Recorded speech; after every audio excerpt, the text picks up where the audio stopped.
All right. I believe we are now officially live in the Innovative Fitness community. So welcome everyone to today's fireside chat. My name is Sean Allt. I'm with Innovative Fitness. I am our lead Beyond Nutrition coach. I am joined today by Erika Weissenborn from Fresh in Your Fridge. We'll tell you a little bit more about who we are in just a sec. But first, we just want to lay out a little bit of expectations for what we're going to be discussing today, right? So really, the thought behind today's seminar was, gather myself and Erika, who come from slightly different backgrounds and slightly different approaches when it comes to nutrition, to talk about some of the most common diet trends out there right now, things that we can learn from them, maybe some things that we should try and set aside a little bit, and just look for, if anything, what are the commonalities and what are the common threads in terms of best practices from a lot of these different approaches to nutrition. So we're going to work through a number of different topics. We're going to try and let it flow somewhat organically, just sort of riff back and forth with each other and see where the conversation leads us. But before we dig into the conversation, Erika, why don't you tell us a little bit about yourself, your background, what it is you do on kind of a day-to-day basis and who you work with. For sure. I just also wanted to add, we wanted to do something a little bit different. There were so many topics that we could talk about. Oh, my dog's hopping into our webinar also. And when we were planning this and we were going through all the different topics, it was like, what's the baseline of all this? Like, instead of creating any more rules or talking about all the structures that are out there, like, how do we break them all apart? So that was really our intention for today. Super excited to be here. Sean and I have actually known each other for 4 or 5 years. Somewhere in that neighborhood. Yeah. So Innovative asked me to do this webinar, and it was a pleasant surprise that it was with Sean. As Sean mentioned, I own a company called Fresh in Your Fridge. I am a nutritionist. I went to UBC and did a Bachelor of Science in Food Nutrition and Health, sort of right out of high school. I also did holistic nutrition at the Institute of Holistic Nutrition after that. My dog's posing is early. And about 6 years ago, I started a company called Fresh in Your Fridge. We do very personalized and custom sort of personal chef work and meal prep work. So before COVID, we came into our clients' homes and cooked for them however each family needs. So each of our families are taken care of very individually in their food and dietary needs. Everyone who does the cooking is a holistic nutritionist and or culinary artist. And yeah, now we do all of that delivery as well because COVID times. Of course. Yeah. I also did nutritional consulting for many, many years, which I have put on the back burner as I'm running a staff of 15, which keeps me very busy. Fantastic. Yeah. Is that, would you say that's a pretty good all-encompassing summary? Anything else? That's my summary. I live in Kits. I just got into mountain biking this year. I have a dog. That's about it. Yeah, fantastic. So my story, a little bit different than yours. So I studied kinesiology in university and was going down the path of sport medicine. I thought that what I wanted to do was physiotherapy. Spent a year working as an athletic therapist to the varsity track and field team, and realized through that time that while it was a skill set I was happy to have, it wasn't necessarily what I was truly passionate about.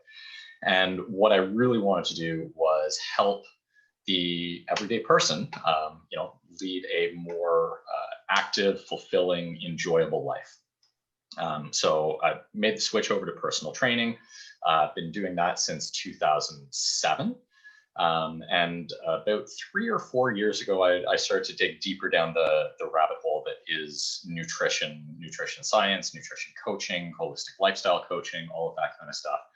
And, over the last couple of years became Precision Nutrition Level 2 certified, which to me, the biggest difference between or I shouldn't even say difference, but the biggest area that we tend to focus on is how do we actually enact this long-term sustainable change in a human being that has a busy life, lots going on in the world, doesn't necessarily have the ability to jump and switch and change everything all at once, but wants to take stepwise a process to improving their health and their lifestyle, right? So that's what I really do is I work with the people that are busy. They don't necessarily have a ton of time, but who want to build that skill set for themselves and want to become self-sustaining in that way and really build all of the skills necessary so that they can achieve and maintain a healthy, balanced lifestyle, whatever that means to them, right? Whether that means athletic performance, whether that means just getting through a busy workday and having enough energy left over to play with the kids. That's what it all comes down to for me.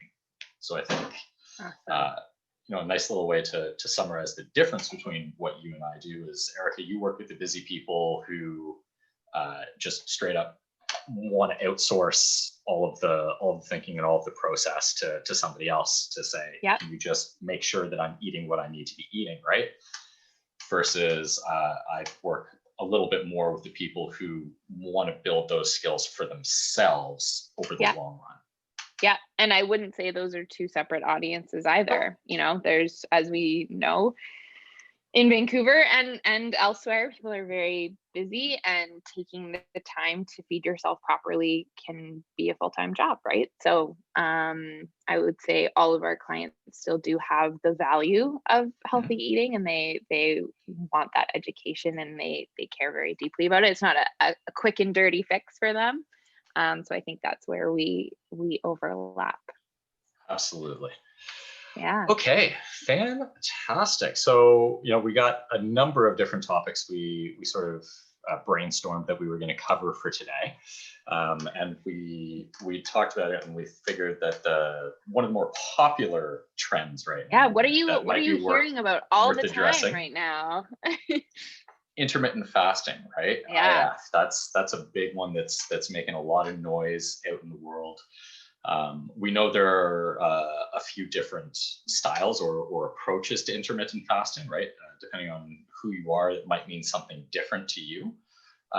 So if you don't mind, why don't you just start with, what does intermittent fasting mean to you?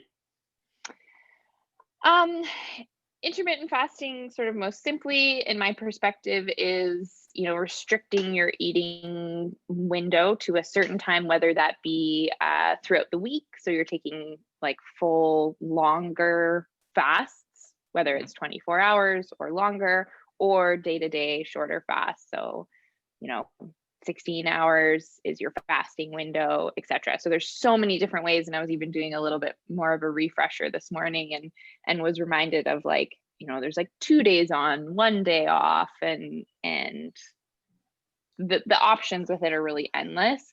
But the basis of it is restricting how much time you're actually eating. Right. Okay, so we already identified there are a number of different approaches to this, right? There's probably what is the most popularized version right now, which is the 8-16 ratio, right? So we've got a 16-hour fasting window, we've got an 8-hour feeding window. There are slight variations of this, right? There's a 14-10 version, but again, it's the same basic idea. So that's, a lot of people refer to that one as the daily fast, because every day they have their window identified where they're really, I'm not consuming calories during this time. So, and Sean, what are some of the benefits? Like, why would someone do this? What are some of the proposed benefits, at least?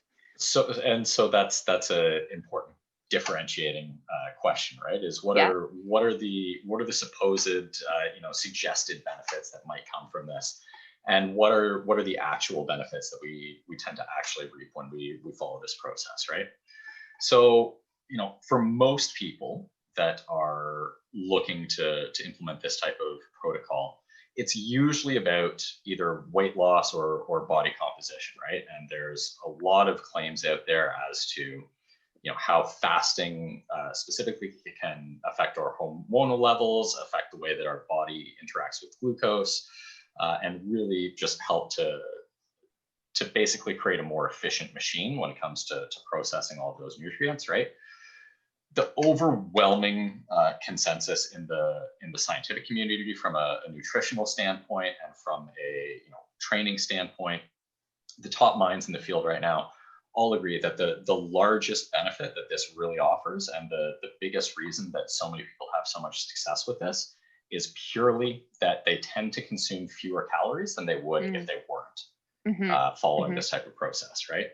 So by saying I've only got this 8-hour window where I'm allowed to consume calories, and then this other 16-hour window I'm not, that limits the amount of time that you have that you can be putting calories in your body. And for someone that is used to eating from the time they wake up until the time they go to bed, sort of a free-for-all, it can add quite a bit of structure. And that bit of restriction to just say you're going to consume only during this time tends to result in an overall reduction of the daily calorie intake. That's the biggest thing, more than anything else, why so many people do tend to see success with this. Yeah, and that's having that tiny amount of structure can be very, very helpful for so many people. Sorry, I cut you off.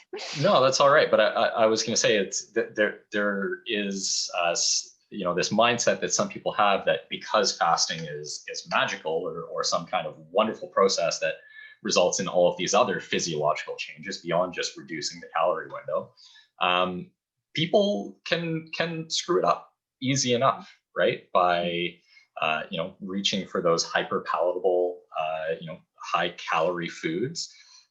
Maybe even they do that bargaining in their mind, or they make that rationale in their mind that, I'm fasting, so I can have something that's a little bit more of a treat because my body's going to handle it better than it would if I wasn't. Right. So, maybe they end up reaching for more donuts than they would, or more chips, or more cookies, or something like that. Right.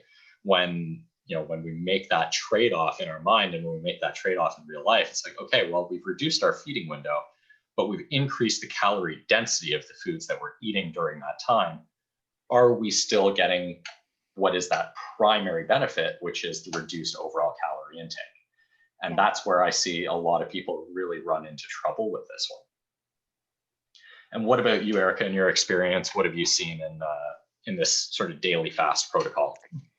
What I see is, and this is one of the topics, I think underlying of our presentation, is that intermittent fasting can be, I've seen it very positive in a lot of instances. And where it's done positively is where there's a lot of mindfulness and a lot of intention around it. This is a long-term choice. I've weighed all the options. I've done the research. I've looked at my own body and my own lifestyle, and I know that this works for me. Where I see that it hasn't worked that well is that it's seen as a shortcut. So, not eating. Well, that's easy. I usually skip breakfast anyways, right? So it's an excuse to drink more coffee in the morning, run out the door without breakfast, kind of it's like, well, that's the easiest way to diet, is just to not eat, right? In some ways. So where I've seen this, sort of run into issues is where someone's body is not at sort of its peak performance to get into that state. So, if someone has blood sugar issues, if someone has adrenal fatigue, if someone, of course, is struggling with disordered eating in any capacity, then this would absolutely not be a good choice for them. There's also been a number of studies that have come out with women versus men doing intermittent fasting, and the differences in their bodies, and how fasting in more of an extreme sense can be a little bit more harder on women. Their hormones can get out of whack, and it can actually cause a little bit more of a detrimental effect at a certain point. So, my sort of main takeaway is how does this fit into your lifestyle? What's your intention with it? And do you have the time and space to really plan to do it properly? And I think that point right there is, I mean, you and I already know this, but that's going to be a recurring theme throughout this conversation, Yeah. right? Is Yeah. what is your intention behind it? What is the level of mindfulness that you're able to bring to it? And how much of your mental bandwidth do you realistically have to dedicate to doing this properly? Right? Because you know, a lot of the different protocols that we might discuss today require a decent level of you know, commitment and attention to detail to really execute at a high level, right? So Absolutely. that's, you know, we looked at the daily fast there, you know, the everyday restricting our feeding window. There are of course other protocols when it comes to intermittent fasting, right? So there's, you know, the once a week fast, you know, saying 24 hours, once every week. We're going to go with that. There are some people that will do, you know, twice a week fasts, whether that's back-to-back days or splitting those days up. Pardon me. Have you had much experience with any of your clients trying any of those protocols, and what have you seen there? Yeah, I haven't had much experience with the more like weekly setup where it's like full day fasts. I've known a couple people in my personal life who have tried that and really enjoyed it, both from a weight loss perspective and from a cardiovascular health perspective. And I think one of them was actually suggested doing that from their doctor.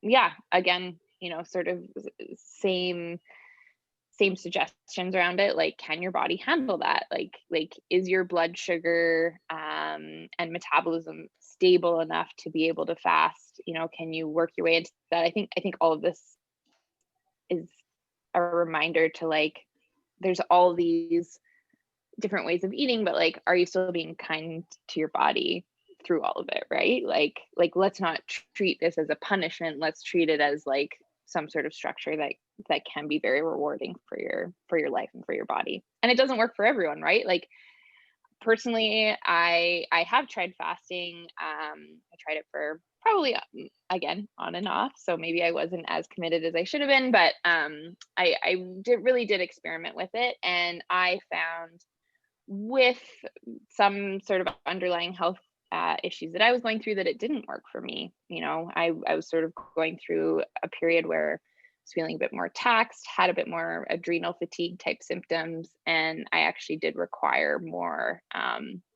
just, yeah, I eating more throughout the day and not having that period of fasting that puts me into that area of deficit. So Mhm. that deficit can work really, really well for people, and then for others, not as much.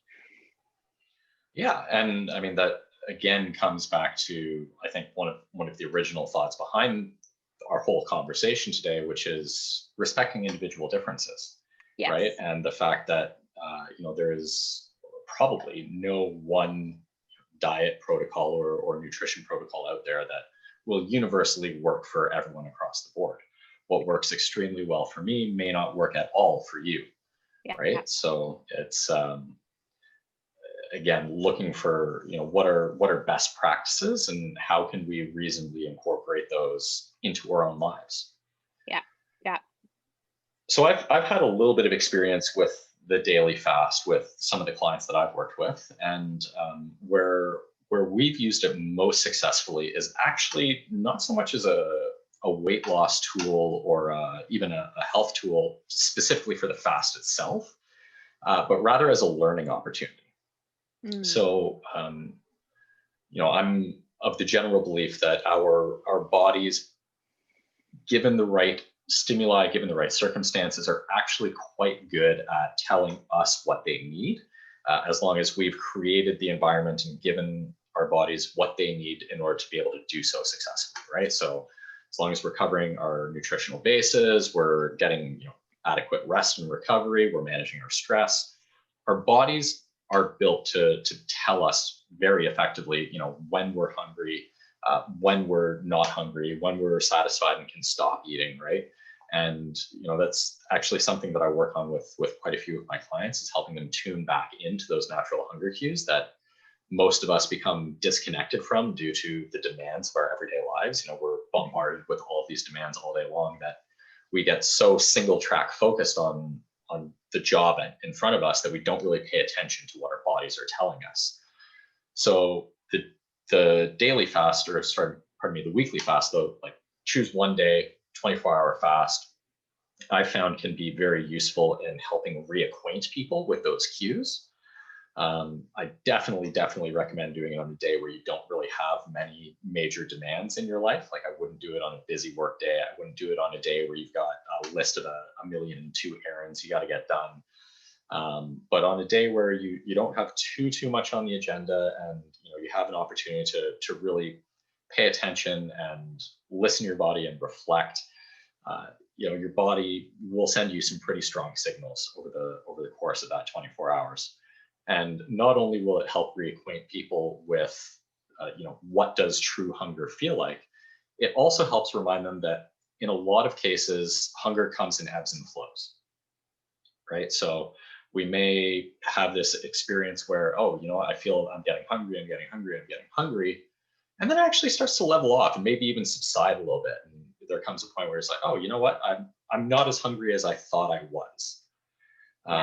And what we use that for really is to help people learn to sort of grade their hunger. Like if 0 is no hunger, in fact, I'm still full from the meal that I just ate, and 10 is I'm seeing white, I'm gonna like gnaw Pass your out. arm off, right? Yeah. Like, I need food yesterday type of situation. Learning to really evaluate where your hunger is on that scale from 0 to 10, right? And I think a reset in that area is so good too, because our body gets trained in so many ways, right? Like it can be like, oh, this is a habit. Like I eat breakfast at this time, so I'm hungry at this time. Well, is that the best thing for you? I don't know. Yeah, absolutely. Right. So, and, I was actually speaking with a client the other day who told me that when the mental desire is strong enough, she's actually able to manifest the physical sensations of hunger. So even if she just ate, if she sees something that she really wants, or like is convincing herself that she really wants or really deserves something, she can make her stomach start grumbling again, and that type of thing, right? So the mind is a fascinating place. it is, yeah. And the way that the mind and the gut talk back and forth to each other is, we could book 4 hours just to talk about that, but totally. It's so again, so to me, it's just another tool in the toolbox to help build a skill set, right? Yeah, absolutely. And what flowing into sort of maybe our next topic, what diet do we usually see most often associated with intermittent fasting? A lot of the times I see people going the keto route. Low carb or ultra low carb, right? And we can there's a whole opportunity for discussion about what truly constitutes keto and what is like the part-time keto or keto light or that kind of thing, right? So Erika, why don't you just riff a little bit on what is keto from your perspective, and when does it come up? Yeah, so the ketogenic diet, as we discussed the other day, was originally created as a therapeutic diet to help patients with epilepsy. And then I'm not sure when that was. Do you know, Sean? Was it like 70s, 80s? It was like longer 30s. Than that. It was like the 30s or something like that. Yeah. Really? Okay. Yeah, well, I know, we'll have to get that number for you. Anyway, someone feel free to fact check me on that one. Yeah, I'm reasonably certain. Obviously, we've seen it in the past, maybe 10, 15 years, more for weight loss purposes or sort of overall health purposes. And really, what ketogenic is, so your body's always sort of looking for a source of fuel. Glucose or like simple sugars is like like source that is sort of the body's first choice, and then fat would be the second choice to create fuel out of. So essentially what we're doing in the ketogenic diet is we're increasing fat and very, very, very much decreasing carbohydrate intake.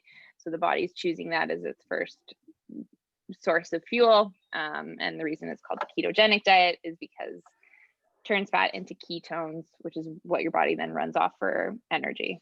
Did I do a good job of that? Anything I would to add? say so, yes. And I just It's been a few years since I've had to describe that. Yeah. I just fact checked myself. I was wrong. It was in fact the 1920s. Wow, I and did not know that. This is not just Dr. Google. This is in fact PubMed. Okay, great. And from a article that was published in Epilepsia. So wow, very interesting. So yeah, typically I would say the most typical is that people who are doing keto are reducing their overall carbohydrate intake to less than 50 grams per day. Would you agree with that? generally speaking, yes. Yeah. And again, this is one of those areas where individual metabolic differences can be significant. Because I mean, the ketogenic diet is generally sort of advertised as, keep your carbs to 50 grams or less and you'll be good. Yeah. But I know that there have been instances in the past where there have been individuals who have had to cut their daily carb intake down as low as 20 grams or less in order to actually end up in that state of ketosis.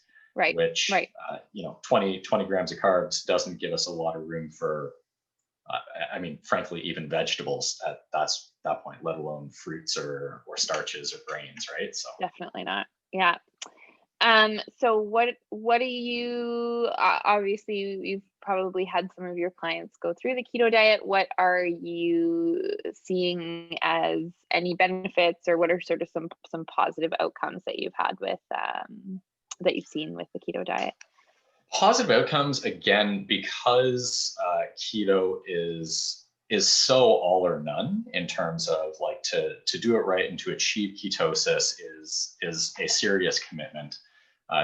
Maintaining that for most people under 50 grams of carbs on a daily basis consistently for 1 to 2 weeks, just to enter that state of ketosis, to begin to reap the benefits of that, and then having to maintain that every day thereafter. Because we've got and measuring too, right? Are you measuring are you actually in ketosis? Are you looking at the levels of ketones in your body, or are you just guesstimating? Yeah, and how are you doing that, right? Are you using urine test strips? Are you doing blood testing? Are you using a breathalyzer to measure ketones in that way, right? So there are a number of different ways that people can do that. And I mean, overwhelmingly, the people that I speak with or that come to me saying, I've been trying keto or I've tried keto in the past, a lot of times they honestly didn't take that extra step of, fact checking themselves and determining, am I actually doing what's necessary to get to ketosis? Yeah. So, again, some of the benefit that does come from it is because people generally know that it's easy to screw up. It does tend to elicit a higher level of mindfulness and sense of awareness of the foods they're putting in their body. They pay more attention to their food choices. Whether or not that is enough to actually achieve the true ketogenic effect that is ketosis is still a question mark for a lot of them. But the more often than not, the conversation that I end up having is, I did it, I saw some results, I stopped, everything went away. Right. Yeah. Again, because a lot of the times I think people often just meaning well for sure, but they fail to ask themselves, can I sustain this long term? Is this something I can do indefinitely? Right? Mm-hmm. What are the trade-offs? What do I have to give up in my everyday life in order to live this nutritional lifestyle that I'm interested in? And is that realistic? And are those trade-offs worth it for me? Because you look like you got a thought. You go ahead. I have many thoughts. Are you done your point? Yeah, we'll see. Okay, more will brew, I'm sure. Yeah. Now I've lost my train of thought. I guess, what I fear that keto has turned into is still a little bit more of that, like, fast and dirty, like, I want to lose weight. I've heard this is great. I'm just going to cut my carbs and see how it goes. yeah, I agree with you. That sort of like rule or that structure can be super helpful for some people, just to like, this is the construct that I need to work in, and I get results when I work in those certain boundaries. I think the point we're trying to get across today is you will, live a sort of more joyful relationship with food if you can create more of a, I guess, almost like food principles, like how do Mhm. I choose without a certain diet or without certain constructs. Um, so yeah, the thing that I see with our Fresh in Your Fridge clients, or even inquiries, I would say, is, I want to try keto. Please help me with this. And yes, we are a personal chef and food preparation company. We can create meals for anyone, right? So if someone wants full keto, they want very low, carbohydrates, we can do that. My question always to those inquiries is, what are you doing outside the times when we're cooking for you? Is this going to be a reliance on our service? We don't cook every meal that they eat, breakfast, lunch, and dinner throughout the entire week, or very rarely do we do that. So are you committing to this when you're out socializing? Are you committing to this, with little things like drinking alcohol? How does this fit into your exercise routine? And I'm really curious about actually what you have to say with keto and exercise. Um, so those are the questions I start to ask. And what I frequently see is, someone's either eating the standard American diet or whatever rendition of that lands here in Canada, or here in our little bubble in Vancouver. And they want to make that drastic switch, just for the more aesthetic result. And Mhm. what we usually agree on is, well, okay, let's find a middle ground. And I think if you are eating more of a whole foods type diet, so eating foods that are closer to nature, less refinement, etc., your carbohydrate intake naturally goes down. Um, and we start to see those more subtle but more long-term effects versus doing something so drastic but might not be sustainable. Yeah, absolutely. And for me, there are a couple of key components to keto that can make it very challenging for a lot of people, right? One is, again, like I said earlier, it's an all or none, right? Yeah. And we know that for the vast majority of the human population, if you go all or none, it ends up reverting back to the none, or whatever your pattern was prior to, right? So Yeah. in the case of keto, if we're going from all to none in terms of carbs, then a lot of people, they'll be successful for a very short period of time, and then they'll revert right back to the way things were before. Or what I see sometimes is that intense level of restriction leads to resistance in the mind, which then triggers, I deserve a cheat day, or a cheat Yeah. snack or something like that, Yeah. right? And they Yeah. reach for the cookie or the Snickers bar or whatever it is, and they eat it, and then they maybe end up feeling a little guilty afterwards and say, oh, now I've gone and done it. I'm going to be out of ketosis now. I've ruined everything. So I I'm off might the as wagon, well, right? I'm off Yeah. the wagon, might as well sell the whole Yeah. farm, Yeah. right? And what started as one cookie ends up as a bag of cookies. And sure, even though they may have already lost the potential benefits of ketosis, which in a lot of situations they have not actually confirmed that they were in the first place, because they weren't actually doing the blood testing or the urine testing or any of Yeah. that, right? But what started out as a relatively innocent, maybe call it extra 80 calories on their day, quickly turns into 800 or 1,000 calories when you plow through a whole bag of something like that, right? Yeah.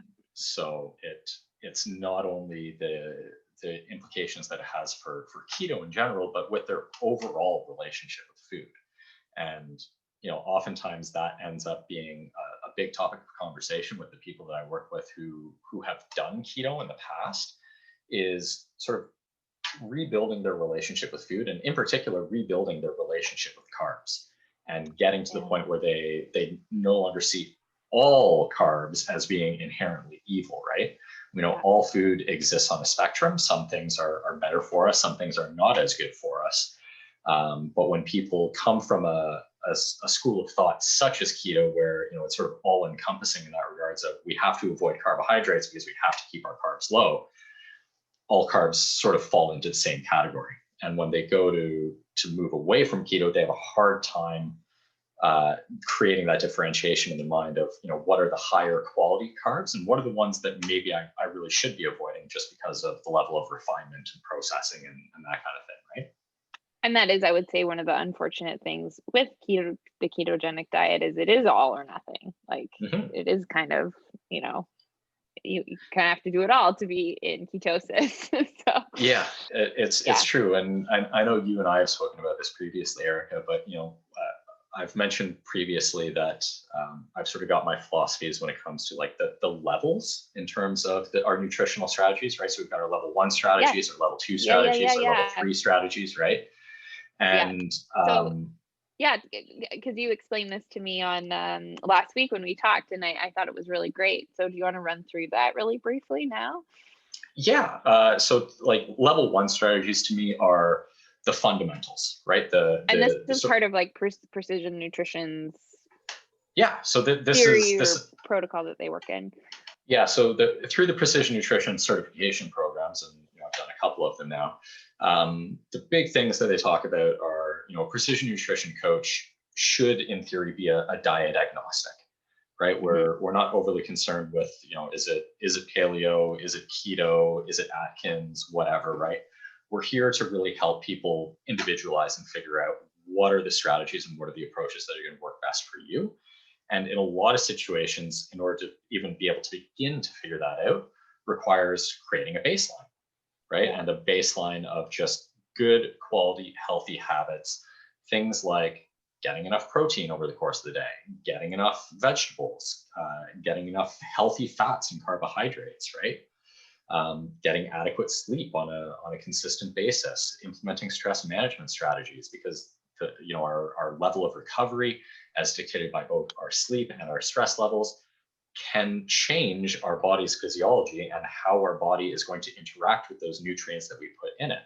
So a meal ingested by someone who is well rested and low stress, take that same meal and feed it to someone that is chronically sleep deprived and has high stress, their bodies are going to respond very differently. Even if we were to take away considerations like food intolerances, allergies, that kind of stuff, right? Let's assume no compounding factors in that regard. The less recovered person, i.e. the person not getting enough sleep, not adequately managing their stress, is not going to process those foodstuffs in the same way as someone that is well rested and well recovered, right? So those to me are level 1 strategies, and these are strategies that I help a lot of people work with on a daily basis, right? And just honing in those level 1 strategies. And the reality is, for the vast majority of the population, they don't ever actually need to go beyond level 1 if they can execute level 1 on a consistent basis. Balanced life. Exactly. Right. Get other things like getting adequate activity and physicality on a daily basis or on a weekly basis as well. Right. So we're giving our body the stimuli that it needs in terms of movement, in terms of recovery. We're feeding it with quality nutrients on a consistent basis, not getting overly caught up with how much carbs, how much fat, all of that kind of stuff. But let's assume relatively well balanced to begin with, and we can individualize from there. And on the subject of keto, extreme low carb, low fat was a thing for a while. People don't really talk about low fat anymore. But there was a study last year or the year before, I don't remember which, where they compared two groups, both controlled calories, both controlled protein. One was high carb, low fat. One was high fat, low carb, right? So just opposing carbs and fats. Both groups lost equal amounts of weight, equal amounts of fat. So, I mean, it basically tells us that we're getting caught up in semantics if we're overstressing which is which. And again, it comes down to individualization. What works best for you? What are your personal dietary preferences? What do you enjoy more? Right? Are you someone that finds it easier to have a little more healthy fat and a little less carbs, or vice versa? Lean into whatever works best for you, because the results from the scientific community say are virtually identical. Again, barring individual medical situations and that kind of stuff, right? So, level one strategies, most people don't actually need to go beyond that. You can achieve a relatively lean athletic physique and, feel well balanced and not like you're really depriving yourself or, like you have to be that person when you go out to a meal with colleagues or with friends where you've got all these special requests off the menu, right? It's, you can achieve a lot, and frankly, probably more than what most people expect just from building those good foundational habits, right? And then you talked about level 2 and 3 being those sort of more short term and more, really goal oriented that most people don't actually need to bring in, right? Yeah. So to me, level 2 is, how do we take this up a notch, right? So Yeah. we're getting exercise on a regular basis. We're covering our nutritional bases. This might be something like, okay, we're going to start talking about supplementation and pre and post workout nutrition and that kind of thing, and really starting to individualize to your activity level and your activity timing. One of those things can be happening, but again, these are relatively easy strategies to, or I should say relatively simple strategies to add on to that strong foundation, and things that in theory you could continue to do consistently, right? It's just like, what is that? If we turn the dial up just a little bit, what does that look like? And to me, a level 3 strategy is something that by definition is meant to be short term. It is not long-term sustainable. This is something that has a very specific outcome goal with a very specific timeline. So, the easiest examples I use for this is, a wrestler or a weightlifter or any kind of weight class athlete that needs to cut weight and make weight for their event, right? So how they eat and how they consume water and all that kind of stuff is going to be very right down into the minutia, exactly what it is planned out for a couple of months in advance, right? But that's not how they eat year round, right? Year round, they're probably practicing level 2 strategies, maybe even at certain times of year level 1 strategies, right? Or, this could be the example of someone's got a vacation coming up, or someone's got their wedding day coming up, and the timeline is tight, and they need to look good in their swim trunks or the bikini or their suit or dress or whatever it is, right? And again, we've got a very tight timeline to achieve a very specific goal. That's when we might look at a level 3 strategy. But again, the people that are successful with level 3 are most often the ones that are consistent with level 1 and level 2. Yeah. Right. Someone that doesn't meet those baselines of they're not eating healthy on a consistent basis to jump straight to a level 3 strategy has less than a 7% success rate. I love this framework because really it just takes us back to, do you have all of the bases covered in your day-to-day life? And are you balanced? And if not, then go back to that, right? There's no shortcut. Life is long, right? So what are things that we can set up to be successful long term? And I also found it really interesting when you were talking about, integrating carbohydrates back into people's lives in a sort of mindful and intentional way, because there's also the pleasure component. Of course you want to have pleasure from food. That's a very important part of it, right? This isn't all rules. This isn't all cutting things out. How do you have a great relationship with food so you can enjoy that croissant on a Sunday or have that piece of chocolate cake, and that's a very mindful choice, and you enjoy it full-heartedly, because don't you want that aspect of food in your life as well? Absolutely, right. The next thing we were going to talk about, good transition, is sort of the idea of gluten-free, grain-free, that type of diet. So where do we start? Yeah, I mean, it's very common now, right? It is, right? And I know, one of the things you and I talked about is gluten-free, grain-free versus refined carbohydrate or what is the source really is the overarching question here, right? Because outside of medical conditions such as celiac disease, where we know these people definitely shouldn't be including gluten in their lives because it has serious, potentially very serious medical ramifications for them. The average person who maybe is responds a little bit adversely to gluten and grains and that kind of thing, right? You had some pretty specific thoughts on that the last time we spoke. So would you mind sharing what some of those thoughts were? Yeah, just to reiterate what you said. So obviously celiac is a more critical medical condition where, there's the response to gluten, and even like at a micro level, is like very harmful to the digestive tract. Then there's a sensitivity to gluten where, people have different effects, which might be digestive, might be inflammation based, etc. And then there's people who just cut out gluten for overall health effects. And, really, I think we want to go back to like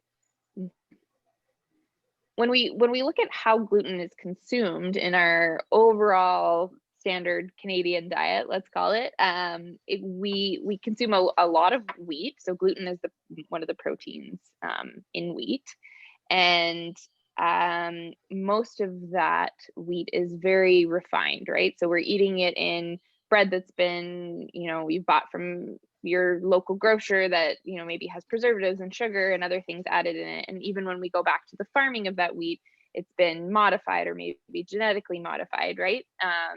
We're eating things like cookies out of the box, we're eating cereal, we're eating granola bars, we're eating protein bars, like all of these things that have gluten, but have wheat products in a way that's so far from like what it originally was is this like beautiful wheat kernel that can be grown in a very natural way, and it can be grown in a very unnatural way. So I guess my biggest sort of thought with gluten-free eating or grain-free eating is, I don't believe any food is inherently bad.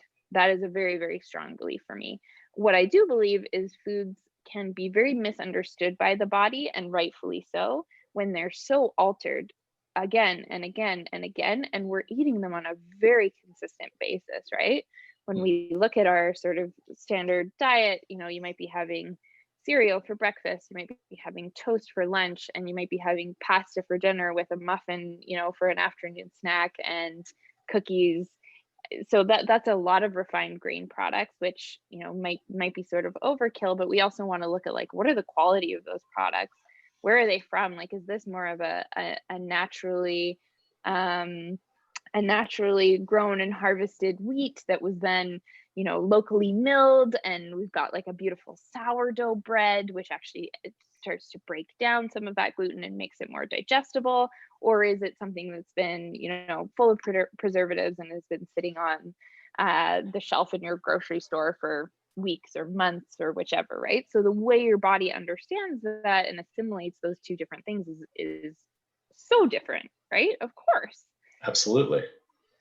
So I guess that's my bit of a rant with that. Do I think gluten-free is bad? No, but what are we really looking at when we say gluten-free? Yeah, what is the solve we're actually looking for here, right? Or what is the issue we're looking to address? And I mean, this is not isolated to gluten, right? Like if we look at all of our agricultural industry and how crops are grown and cared for these days compared to like 100 or 200 years ago, right? Like what are they grown for predominantly now, right? They're grown genetically modified and engineered for hardiness to resist strong weather and climate changes. They're grown for mass production. So what are the ones that can yield us the largest total volume crop? And they're grown for stable shelf life, right? Yeah. How can these last the longest on the shelves, or whether it's in the store or in transit from where they were grown to get to the store in the first place? Yeah. Right. All of that kind of stuff. Very few foods that we would find at most like commercial shopping opportunities are grown, harvested, produced, whatever you want to call it, for the nutrient value. Most of them are grown with the intention of long, stable shelf life and large yields on the crops, right? So that's where activities like shopping at your local farmers market, or depending on where you live, maybe even driving 20 minutes down the road to the farm. Like for me, I'm in Poco, it's not that long a trip across the bridge into Maple Ridge to knock on a couple of farmers' doors and see what they got growing right there in the field just down the street, right? That's awesome. Yeah. So And it kind of comes down to effort again, like there's a lot of shortcuts when it comes to eating. And putting in these extra efforts, and it doesn't, there's beautiful convenience in the world that we live in. And I'm not saying don't take advantage of any of that, but how can you spend more time on your food than you are now? So whether that's going out to visit farms, having more of a connection with food, making your own bread and seeing how you feel with that compared to something that's out of a bag on the shelf, is really, I think, the most important piece. And I call myself these days I call myself a qualitarian, right? I've been in nutrition for 14 years. Like I've been through been through keto, been vegan, done intermittent fasting, and like everything sort of in between. And now I'm a qualitarian. there you go. And I know, one of the, and I know we are starting to run out of time here. We are. That we had also sort of dog-eared for a little bit of conversation here was the idea of sort of ethical eating practices, right? And what does that mean to different people? And the sort of most common or most obvious sort of approaches here are vegetarianism, veganism, a plant-based focus, whether that be for thoughts about ethics for the ways that the animals are raised and treated, or whether that be ethics of environmental impact of farming large volumes of meat products, right? There's, again, I think, depending on what your own values are and what the significance is there, right? That there are other ways of addressing this beyond just the surface level opportunities that most are presented with, right? And I know you did have a few thoughts on that, just based on, like you said, your own experience and having gone through the vegetarian, vegan, now you do eat meat again, a little more mindful of where is the meat coming from and that kind of thing, right? So can you just tell us a tiny bit about what that journey was like for you? Yeah. Well, first I'll say, like, I think, folks really like the structure of I am vegan or I am vegetarian. Again, here are my boundaries and this is what I stick within, right? So that can work really, really well for folks. Of course, we're seeing also a big boom. I think there's always shifting sort of dietary trends, but in vegan, vegetarianism, plant-based eating, the Beyond Meat burger, right? Things like that. I'll backtrack to talk about my own story. So I grew up vegetarian. I was vegan sort of through university days. I had a number of health issues that I don't think were directly related to eating plant-based, but I did end up bringing meat into my diet, and that has been a part of my diet for probably the past 7 to 8 years. And I very much, I feel good and I enjoy that aspect of what I eat. I think we bring it back to mindfulness. We bring it back to, like, not just relying on convenience. And we all know, like, this has been very clear to us, that eating more plants is better for us. Like, that is the bottom line, right? Whether you're Absolutely keto, whether you're paleo, whether you're, plant, like, there's also vegans who don't even eat veggies, right? Like, you can still rely on, you can find them for sure, and tofu and all those types of things. So eating more plants is better. We look at it from a climate change perspective. Plants take less resources to grow. They take less water. They take less space. They produce less carbon into the world. But again, it's, are you doing this mindfully? Are you going back to the sources? And if you want to choose to include meat in your diet, which I choose to, and I think you do as well, Sean, is, how can I do that in the best way possible? How do I feel good about, the choices that I'm making? How am I voting with my dollar? Where am I getting my my meat? Is it, is it supporting something local? Is it done ethically, so I can at least feel somewhat good about making those choices?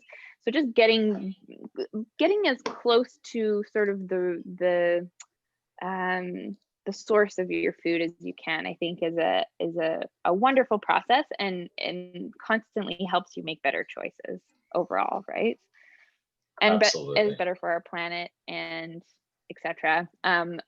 Of course, the cost of some of this can be exorbitant. So, and that's sort of, I would say, the downside of living in our Vancouver bubble. But there's ways to do it more cost effectively, going outside of our Vancouver bubble, going in on meat shares or things like that, going to the farm directly, etc. But all of it takes effort. So I think the question is like how much effort will you put into building sort of your confidence and lifestyle around your food choices. Awesome. And I think, this sort of brings us to a nice little thought to conclude on, which is, Yeah. We talked about a lot of the differences. We talked about all of the stuff that goes into these different approaches that we've discussed today. But, what are the biggest commonalities, and what are the things that people should really be thinking about when they're evaluating what is the right nutritional strategy for me, right? And I mean, I think a big part of, or a part that people should include is, what are my own personal values Mm-hmm. when it comes to these things, which is what you were just sort of talking about and alluding to right there, right? And being aware Mm-hmm. of, how do my choices impact myself? How do my choices impact the world at large? How am I, as you said, voting with my dollar? What am I supporting by eating in this way, right? But what are some of the other things that should really be part of this thought process as people work to build their own set of rules for or principles, as you said at the beginning, rather than rules? When people are looking to establish what their food principles are, what are some things that we should really be considering? I think, as I mentioned a few times, like there aren't any shortcuts to healthy, confident, and sort of good overall diet. And I use the term diet, it's just in what you're consuming. So, where is there more time or effort or interest that you can put into what you consume on a daily basis? Yeah, absolutely. Right. So bring that level of awareness and mindfulness to the things that you are putting in your body on a consistent basis. What do you feel confident committing yourself to long term, or even thinking indefinitely, right? As opposed to what is the short term fix, because we know short term fix yields short term results. And as soon as we stop executing the things that we did to get that short term fix, the results tend to go away as well, right? Focusing on those whole foods, getting closer to the source of the food, less minimizing the processed foods and the highly refined foods in our lives, being conscious of overall calorie intake, right? So we looked at the intermittent fasting was a strategy for that. Even keto is a strategy for that in some regards, even though there's some very high calorie food that qualifies as keto. As soon as you reduce a large percentage of someone's overall accessible food, i.e., as soon as you take carbs off the table, then they're probably going to, if they were someone that ate a lot of carbs, they're probably going to end up cutting calories just by removing that thing, right? Right. So again, just being aware of calorie intake and what that is, meeting our protein requirements. I think kind of going back, we're 1 minute till ending here, but just as a sort of ending note, we've talked about all these different ways of eating, and we talked about the construct, right? Or the there's a structure that you're eating in, and that how that can be helpful, right? And why people are often looking for that. So just being mindful of that, like, do you need that structure? Do you need it for a short period of time, or can you create that for yourself in your own way, right? Maybe you're thinking about all the things Sean and I have talked about, you're doing your own research, and then you choose for yourself, okay, I'm going to cut out refined sugar, and that's more of a mindful choice, and that's my boundary, than, having this very strict set of rules that most of these diets entail. Absolutely. I think that's a great spot for us to wrap things up. Awesome. I don't know if there's anyone attending live right now that has questions. You can feel free to put them in the chat. Maybe Eric and I will hang on for just 1 or 2 more minutes just to see if there's any questions that come through. Whether you're on the Zoom link or in the Facebook community, we'll just hang out for a couple of seconds here and see if anyone's got anything. Cool. And if not, of course, we will share our contact information in the link in the IF community there. And if questions continue to come to you, please do reach out. We are, I know, both happy to engage outside of the walls of this little seminar. Totally. We would be thrilled to speak with anyone individually about any specific questions or concerns you have, and how we can help you begin to build your own set of principles and figure out how to principles. I like process, that, right? instead of rules. Yeah. Great. Yeah. Feel free to reach out. Thanks, Sean. This was fun. Thank you, Erica. I agree. Totally fun, and I think a good use of both of our times, and hopefully a few people got some benefit out of this. Yeah. All right. Any final questions? I'm not seeing any specific questions coming through, which means people are either shy or they're going to think long and hard about it and reach out individually, which is totally fine. Great. Okay. So thank you, everyone, for joining us. Thank you, Erica, for being here as well. And thank you. We'll talk to you soon.